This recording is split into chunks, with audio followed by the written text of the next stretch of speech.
Hey everybody, I'm Beebs Kelley. Welcome back to another video. Today we are going to chat a little bit about Meghan Markle and the cognitive dissonance that's been going on.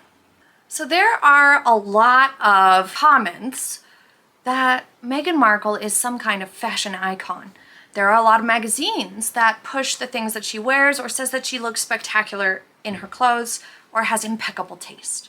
This is something that tends to happen with celebrities in general, but it especially happens with those who have powerful PR at that moment to kind of push a positive spin on stuff or to get somebody in the news in a positive way. But there's reasons for this. Here's the thing. Fashion magazines especially, but really any magazine, is at risk of alienating people if they start criticizing somebody's looks or their fashion sense.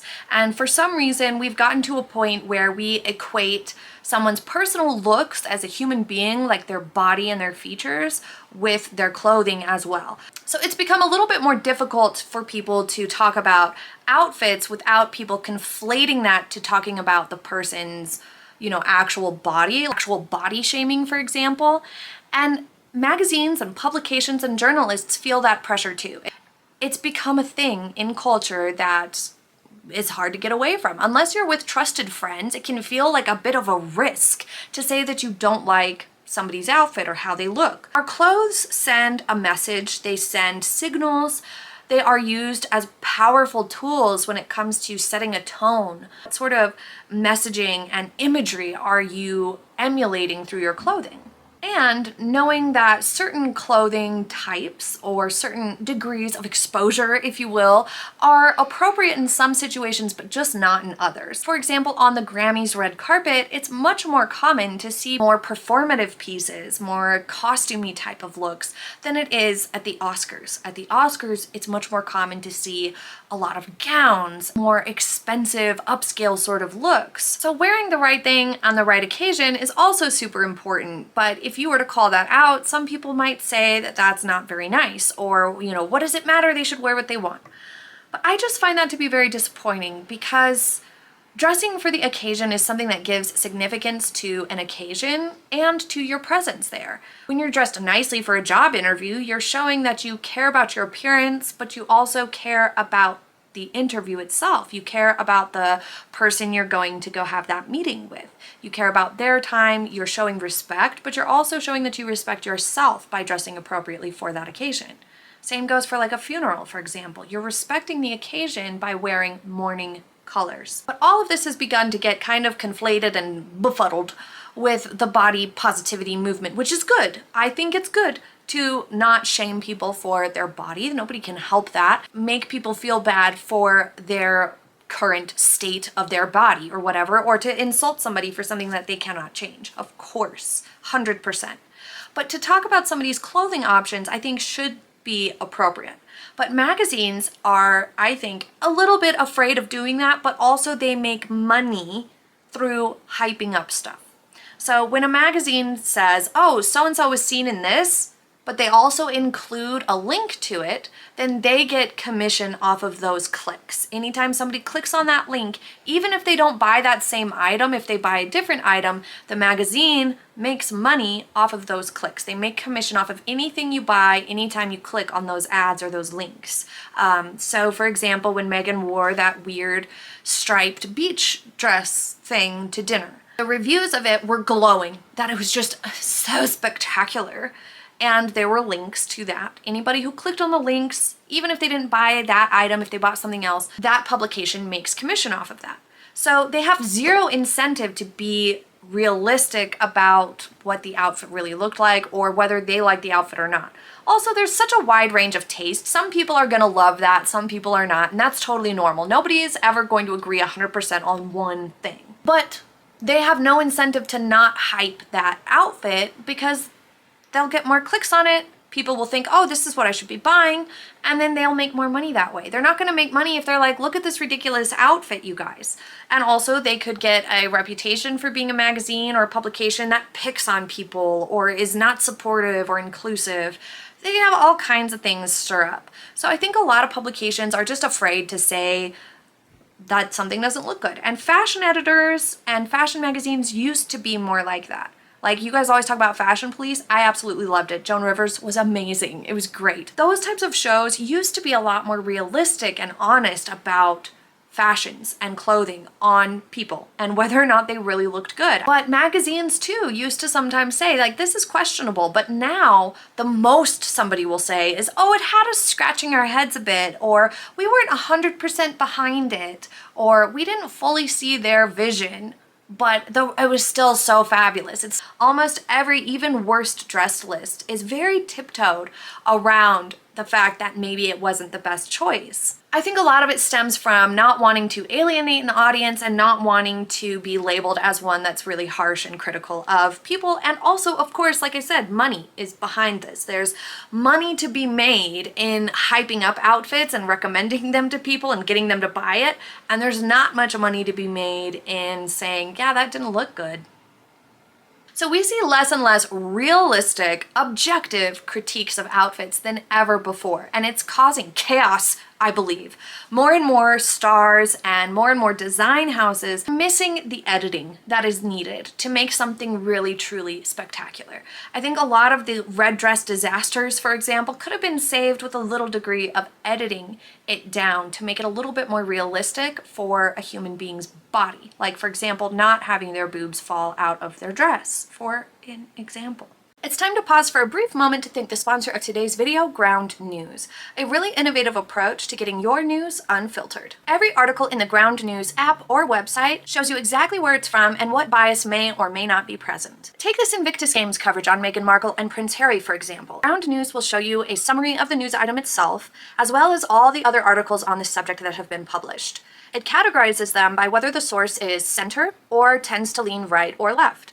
This can be incredibly helpful, especially for much more complex issues, so that you can quickly compare the differences between what's being reported. You even get to create your own news feed based on your specific interests, and you get to view the factuality rating of each publication as well. This is based on the language from a combination of 3 independent news monitoring organizations. It also allows you to view your own news bias based on your reading habits. Now more than ever, we are inundated with not only a lot of news all the time on everything, but we're also constantly viewing lazy journalism. This makes it really difficult to find the real facts or the original sources and get an objective view that allows you to come to your own conclusions about the news item yourself. Ground News solves that problem. So go to ground.news/Beebs to check it out and subscribe through my link for as little as $1 a month or 30% off unlimited access. Now, in real life, it is a good thing to not be judgmental or critical of people's outfits. You never know what somebody's going through. Most people don't have a very big budget for clothes. Some people can't afford new clothes at all. Some people have lost a ton of weight or gained a ton of weight for reasons outside their control and don't have good clothes that fit them at that time. It's really important to be sensitive to the people you see in real life.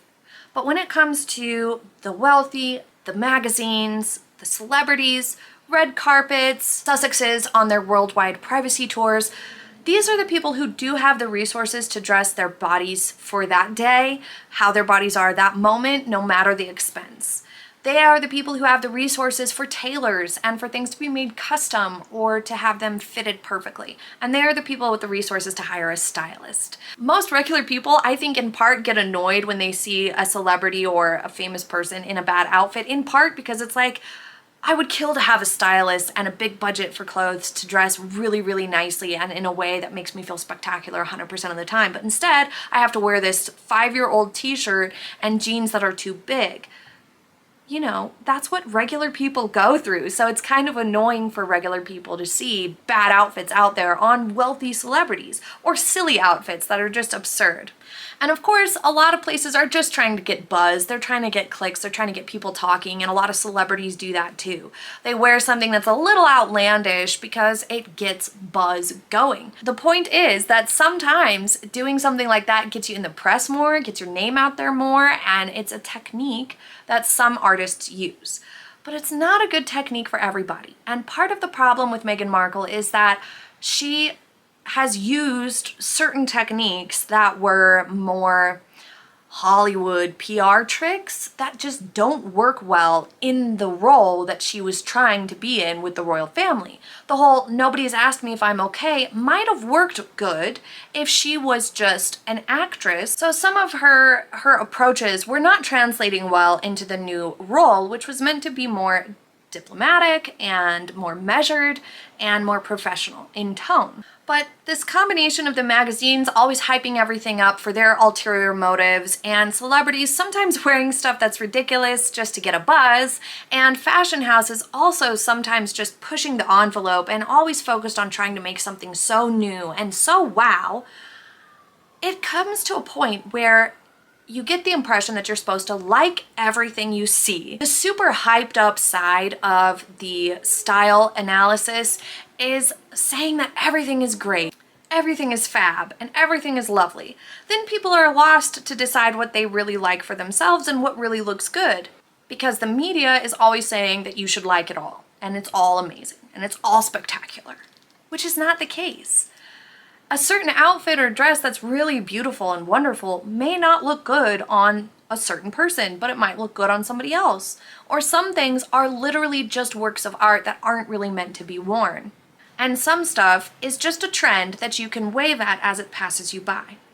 But it's okay to not like everything you see. It's okay to not like every fashion, and it's definitely okay to not like every trend. Just like it's okay to not like every type of food or flavor. Knowing what you do and do not like and what works for your body is the recipe to having good style for yourself. And this sort of stifling of critiques from magazines and from the internet in general, along with this really vapid praise, is getting confusing for most people, I think. And more people than ever before sometimes get confused about what actually is supposed to be looking good or not. So while that's problematic in and of itself, it reminds me of this sort of environment that the Meg came from.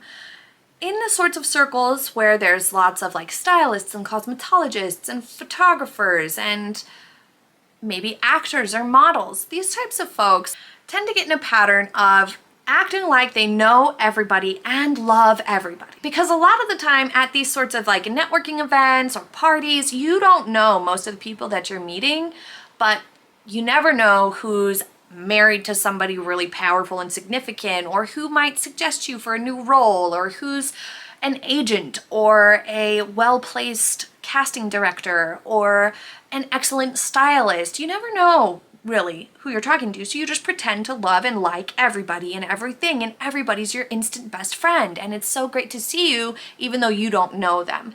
And it's this sort of fake, vapid approach that's really, really common in these circles. It's really common in pageantry circles, cosmetology circles, styling circles, fashion design, acting, modeling, all these sorts of circles. It's really, really common to have this, I hate using the word fake because it's not necessarily coming from a bad place. It's coming from, I don't know you, but I'm gonna be nice to you.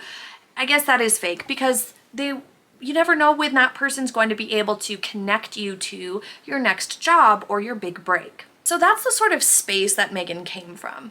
So when she was at Soho House, when she was at events, she was being touchy-feely and super happy and super nice, like sickeningly sweet to everybody, and it works in those environments, in those spaces. It works great because you want to make a good impression on everybody. You want everybody to think you're super sweet, super nice, super awesome, super positive, super loving, just hugging everybody and making friends everywhere you go. You want that impression because then you can be the person who gets hired for this next thing or connected to this next person.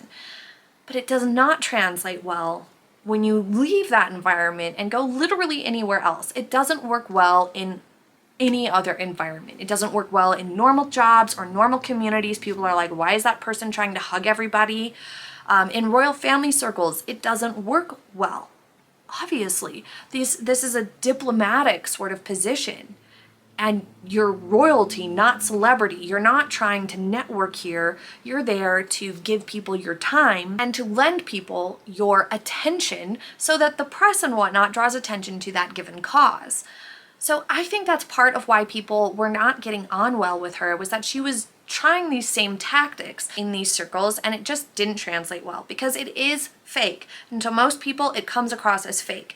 In those circles, it does not, because everybody else is doing it. But in these other circles, when she left that realm, it became really weird really fast. And I think it's part of why people didn't receive her very well. And that's the same sort of vibe that magazines and critics have now. That everything is fabulous, everything is wonderful, and we should just love it all and never criticize anything in a realistic form. It's that same type of vibe of just empty joy and happiness and loving everything you see and everyone around you. It's all best friends and everything is fab and everything is amazing that you see. It's just not that way in realistic terms. And since it's that way in those bubbles of Hollywood and magazine editors and all of that, it's that way in those bubbles. And it kind of trickles down to us getting the impression that certain things are amazing when they really just aren't. And so when we see articles praising the Meg's outfit choices or her style or anything, just keep in mind, these magazines are making money by saying it's good. And they are part of the circle that is the yes queen, everything is fab. And it's just not realistic. But what do you guys think? Please leave it in the comments. I hope you didn't mind this off-topic video. It's just a little bit of a chatty bonus video for you guys today. Thank you so much for being here with me. I appreciate each and every one of you. Click the like button if you did enjoy today's video, and don't forget to subscribe if you haven't already. Thank you so much again. I hope you have a happy day ahead. I'll see you next time. Bye!